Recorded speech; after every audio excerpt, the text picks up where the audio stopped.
Cette petite démangeaison nocturne qui empêche un enfant de bien dormir, ça parle à quelqu'un? Et si c'était plus qu'une simple irritation? Aujourd'hui, on va plonger dans le monde très discret, mais aussi très très répandu de l'oxyrose. C'est une infection parasitaire qui touche beaucoup plus de familles qu'on ne l'imagine. Allez, on décortique ça ensemble. Le scénario est souvent le même. Un enfant qui n'arrête pas de se gratter la nuit, un sommeil agité, et bien sûr des parents sur les rotules.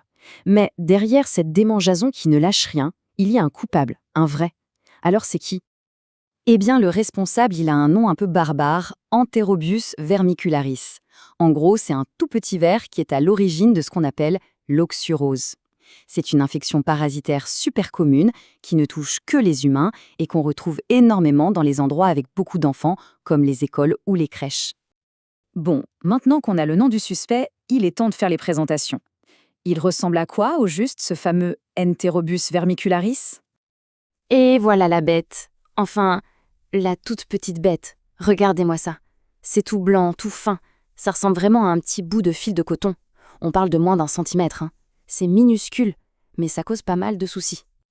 Et ce qui est assez fou, c'est qu'on peut même faire la différence entre monsieur et madame Oxyre. La femelle, là, à gauche, est plus grande et sa queue est toute pointue. Le mâle, lui, à droite, est plus petit et sa queue est toute recourbée, un peu comme un petit crochet. C'est un sacré détail, non? Mais attention, le vrai problème, ce ne sont pas tant les vers adultes, non, non. Le vrai danger, ce sont leurs œufs. Une seule femelle peut en pondre des milliers. Et là, on les voit au microscope, parce qu'à l'œil nu, c'est juste impossible. Et c'est justement ça le secret de leur succès, leur invisibilité totale. Ok, donc on a les vers, on a les œufs. Maintenant, la question c'est comment tout ça s'enchaîne. Parce que leur cycle de vie est, d'une efficacité redoutable. Alors regardons ça de plus près. Tout part de la nuit. La femelle sort pour pondre ses œufs autour de la zone anale. Et c'est ça qui provoque les démangeaisons. Forcément, on se gratte et hop, les œufs se retrouvent sous les ongles. Ensuite, il suffit de porter les mains à la bouche et le tour est joué. Les œufs sont avalés, ils éclosent dans l'intestin, les larves grandissent et c'est reparti pour un tour. C'est un cercle vicieux parfait de l'auto-infestation en continu. D'accord, le cycle, on a compris, c'est clair. Mais concrètement, comment on sait si on est touché? Quels sont les signes qui ne trompent pas et comment on peut en être vraiment, vraiment sûr? Alors, le truc le plus piégeux, c'est que la plupart du temps, il n'y a aucun symptôme, rien du tout. Mais quand ça se manifeste, il y a un signe qui est vraiment le signal d'alarme numéro 1, cette fameuse démangeaison au niveau de l'anus, surtout la nuit. Ça peut rendre irritable, agiter le sommeil, provoquer des cauchemars et parfois, mais c'est plus rare, des petites douleurs au ventre. Du coup, pour en avoir le cœur net, il y a un test tout bête, mais hyper malin.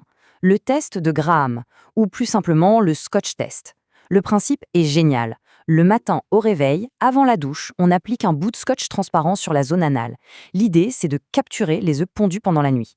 C'est tout simple, ça ne fait pas mal, et c'est super fiable. Et ce morceau de scotch, on le colle ensuite sur une petite lame de verre, comme celle-ci, qu'on amène au laboratoire. Là-bas, un petit coup de microscope, et si les œufs sont présents, impossible de les rater. Le diagnostic est confirmé et on sait à quoi on a affaire. Ok, problème identifié. Maintenant, la partie qui nous intéresse tous. Comment on s'en débarrasse? Et surtout, comment on fait pour que ça ne revienne pas? La première bonne nouvelle, c'est que le traitement est vraiment très très simple. Ce sont des médicaments antiparasitaires, souvent en vente libre en pharmacie. Et comme on le voit ici, le plus souvent, c'est juste une seule dose à prendre. Un comprimé à avaler, un peu de sirop, et c'est tout. Franchement, ça ne pourrait pas être plus simple.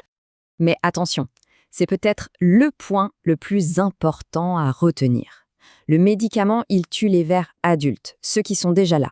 Par contre, il est inefficace sur les œufs. Il faut donc absolument prendre une deuxième dose 2 à 3 semaines plus tard. Pourquoi? Pour éliminer les nouveaux vers qui auront éclos entre-temps.